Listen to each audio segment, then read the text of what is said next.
नमस्कार सर्वांना, हाऊसवाईफ मराठी या चॅनलवर तुमचं स्वागत आहे। मी आज तुम्हाला पार्लेजी बिस्किटपासून मस्त केक बनवून दाखवणार आहे। कमी साहित्यात मस्त केक, टेस्टी केक बनवून दाखवणार आहे। चला तर बनवायला सुरुवात करू। केक बनवण्यासाठी मी 3 पार्लेजी बिस्किट पुडे, 1 कपभर दूध, थोडीशी साखर, 1 इनो पुडी, चेरी, खायचा सोडा घेतला। बिस्किटचे पुडे फोडून मी मिक्सरच्या भांड्यामध्ये बारीक पेस्ट बनवून घ्यायची। बिस्किटची बारीक तुकडे करून घ्यायचे, मिक्सरमध्ये बारीक फिरवून घ्यायचं। बघा मी बारीक पेस्ट बनवून घेतली। एक पुडा राहिला होता, परत टाकून घेतला मी।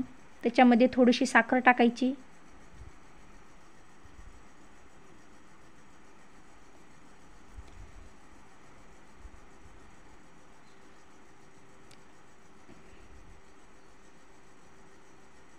व्यवस्थित मिक्स करून घ्यायचं।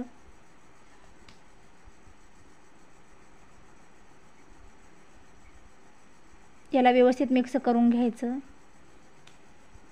बिस्किट पहिलेच गोड असतात म्हणून साखर थोडीशी टाकायची, चेरी टाकायची वरतून, दूध टाकून त्याला व्यवस्थित मिक्स करून घ्यायचं। बारीक मस्त पेस्ट बनवून घ्यायची। एका कुकरच्या भांड्याला मी तेल लावून घेतलं। कुकरच्या भांड्यामध्ये केक खूप छान बनतो। पूर्ण बाजूने तेल लावून घ्यायचं। त्याच्यामध्ये थोडासा मैदा टाकायचा खालून, म्हणजे केक चिटकत नाही, लवकर निघतो।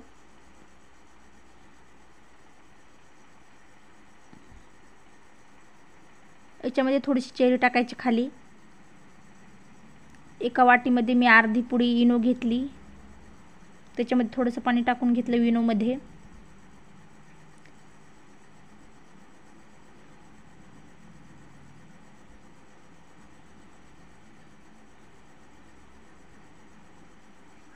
बिस्किट आमच्या बॅटरमध्ये टाकून द्यायचं सर्व मिश्रणामध्ये। त्याला लवकर असं एका बाजूने फेटून घ्यायचं। इनो टाकला की फास्ट बनवायचं।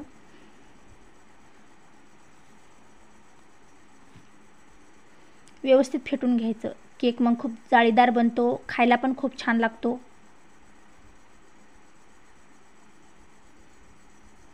दुसऱ्या भांड्यामध्ये टाकून घ्यायचा।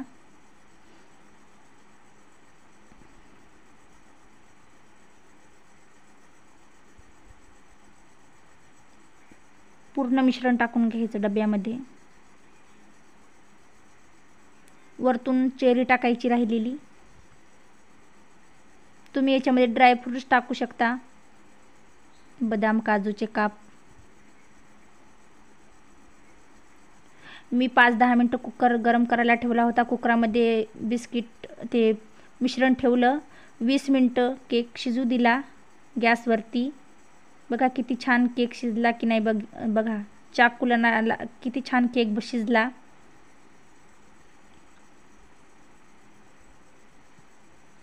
थंडा झाला की दुसऱ्या प्लेटमध्ये मी काढून घेणार आहे केक। पलटी करून घ्यायचा। डब्याला वरतून थोडंसं थोपटून घ्यायचं, केक इझी निघतो। बघा किती छान केक झालेला आहे, सॉफ्ट झालेला आहे, नरम। चवीला पण खूप छान लागतो हा केक। एकदा नक्की बनवून बघा। बघा किती छान झाला केक, नरम स्पॉन्ज। माझ्या मुलांना तर खूप आवडला। तुम्हाला जर माझी रेसिपी आवडली असेल तर माझ्या चॅनलला लाईक, शेअर, सबस्क्राईब नक्की करा। आणि माझा पूर्ण व्हिडिओ बघितल्याबद्दल धन्यवाद।